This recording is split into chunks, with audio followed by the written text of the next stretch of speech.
नैबे उनजों नुहुरनाय एसे नैबे जिथु गेट बियो सामब्रां बे जोंहा कुसुबिल पानेरिनिफ्राय सिदा जाय फैनानै बे सामब्रां बे भुटान हाबनाय जायो बे गाहायथिं जोंनि बर्डार जाहैबाय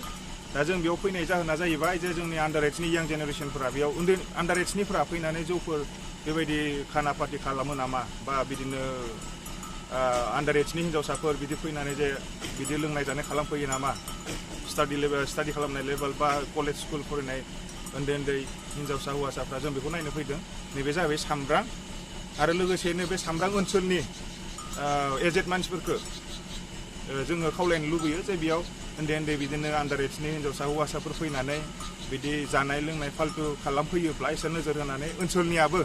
जाहाथे बेफोरखौ दबथायनो हायो जों NDFB इउनाइटेड फरामनिफ्राय जों बेखौ खावलायनाय जायो जोंनि चेनेलनि थ्रुयै जोंहा टिमा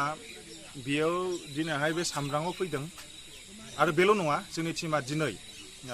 जोंहा सिंगाव गरायमारि सिंगाव ओनसोलावबो फैबाय थानाय नैबे दाननिनो